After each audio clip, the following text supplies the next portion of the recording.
হালিম ভাই, হালিম ভাই, হালিম ভাই, সবাই বলেন হালিম ভাই, সবাই বলেন হালিম ভাই, আগামী দিনে সুমন, এই সুমন, হালিম ভাই, একটা লাইট ব্যবস্থা করে সামনে করো তো।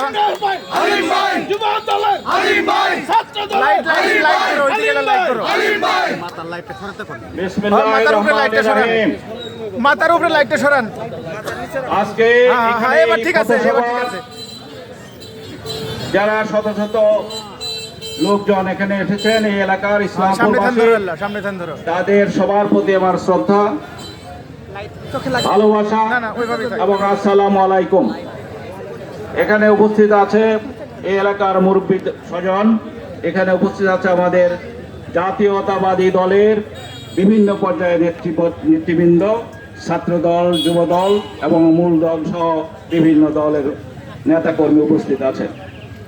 আজকে আমরা এখানে আসার উদ্দেশ্য হচ্ছে জাতীয়তাবাদী দল বিগত 15 বৎসর, 16-17 বৎসরই বলা যায়, বিভিন্নভাবে তার নেতা কর্মীগণ নিগৃহীত হয়েছেন, তাদের অত্যাচারিত হয়েছেন, নিপীড়িত হয়েছেন, বঞ্চিত হয়েছেন। শুধু বিএনপির কর্মী নয়, সারা দেশবাসী। আজকে দেশের যে প্রান্তেই যান দেখবেন হাহাকার অবস্থা, রাস্তাঘাট, ব্রিজ, কালভার্ট। এই এলাকায় আমি বিগত কয়েক মাস যাবৎ ঘুরছি, বিশেষ করে পশ্চিম এলাকার নদী বিধৌত, নদী ভাঙ্গন এলাকাগুলি আমি পর্যবেক্ষণ করেছি। আগেও এসেছি, আপনাদের হয়তো মনে আছে। এই এলাকার মানুষকে একটু স্বস্তি দেওয়ার জন্য, এখানে বন্যা প্রভাবিত এলাকা থেকে, নদী ভাঙ্গন থেকে রক্ষা করার জন্য আমি ব্যক্তিগতভাবে উদ্যোগ নিয়েছি। আমি কি করতে পেরেছি সেটা বড় কথা নয়, করতে পারিনি বিভিন্ন কারণে, আপনারা সেটা জানেন, সম্পূর্ণ করা যায় নাই। এখনো নদী ভাঙ্গন, এখনো নদীর উপর যে বাঁধ, সেটা মোটেই ভালো নয়। সেখানে আপনি দেখছেন যে এখান থেকে শুরু করে কুলকান্দি থেকে শুরু করে সেই মাদারগঞ্জের লাস্ট পয়েন্ট পর্যন্ত আমি ঘুরেছি। এখনো ভাঙ্গন রোধ হয়েছে। বিগত 15 বছরে, 16 বছরে শুনেছি এখানে 1000 কোটি টাকা খরচ হয়েছে। আপনারা নিজেরা ব্যক্তিগতভাবে যে দেখতে পারেন যে এখানে কি কাজটি হয়েছে। সেই 100 কোটি বা 1000 কোটি টাকার আমি তো মনে করি যে এখানে 1 কোটি টাকাও খরচ হয়নি। এই সব টাকা সরকারের টাকা। মানে কি? সরকারের টাকা মানে আমাদের টাকা, সরকারের টাকা মানে আপনার টাকা। এই দেশের মালিক কারা? আমরা তো বইপত্রে শুধু বলি, আমাদের সংবিধানে বলা আছে এই জনগণের মালিক হচ্ছে জনগণ। জনগণ কারা? জনগণ আপনি, আমি, এখানে যারা আছেন তারাই তো জনগণ। তাহলে তারাই তো মালিক। সেই মালিকদের কোনো খবর নাই, সেই মালিকরা রাস্তা নাই, সেই মালিকদের ঘরে থাকার জায়গা নাই। ইলেকট্রিসিটি 1 ঘন্টা থাকে তো 3 ঘন্টা থাকে না, অথচ হাজার হাজার কোটি এই দেখে বিদেশে পাচার করা হয়েছে। এই টাকাগুলো যে দেশে থাকতো, এই দেশে বড় বড় ইন্ডাস্ট্রি হইতো।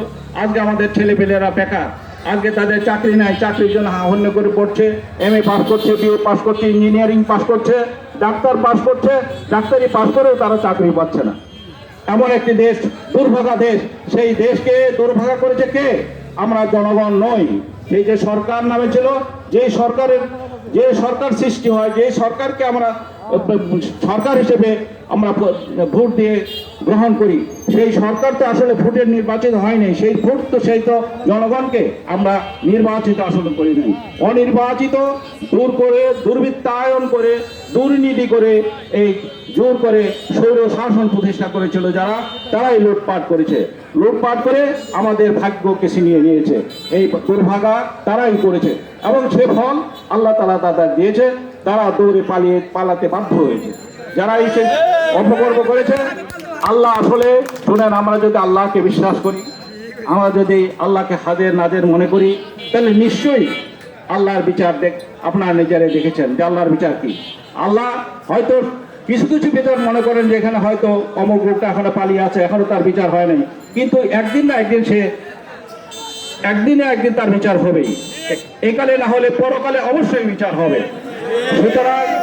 সুতরাং এখন তারা যে ভুল করেছে, আমরা যেন আমাদের লেসন, আমাদের শিক্ষণীয় বিষয় হলো যে আমরা প্রতিশোধ নিতে যাব না। আমাদের প্রতিশোধ নেওয়ার প্রয়োজন নাই, প্রতিহিংসার প্রয়োজন নাই।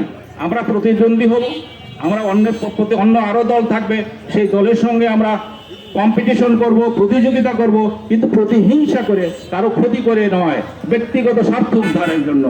আমরা সৎ নেতা হিসেবে, আমরা ভালো নেতা হিসেবে, দক্ষ নেতা হিসেবে আমরা নির্বাচিত করব। এই এলাকার আপনারা ধরে নেন, আপনার একটা নির্বাচন আসছে, সেই নির্বাচনে আপনাদের একজন নেতার প্রয়োজন হবে। সেই নেতা আপনার ভোট আপনি দেবেন। আর ইনশাল্লাহ বিগত দিনে, বিগত 17-18 বছরে যে নির্বাচন হয়েছে, সেই নির্বাচন আসলে নির্বাচন নয়। এখন যে নির্বাচন হবে, এবছরে যে নির্বাচন, সামনের বছর অথবা 2 বছর পরে যে নির্বাচন হবে, সেই নির্বাচন হবে আসল নির্বাচন। সেখানে আপনাদের যে ব্যথা বেদনা, যে আপনারা ভোট দিতে পারেন না সেই জন্য যে ব্যথা, সেই ব্যথা উপশম হবে। আপনারা নিজের ভোটটা নিজে দিবেন, যাকে খুশি তাকে দেবেন, সেই সুন্দরভাবে আপনারা ভোট দেবেন।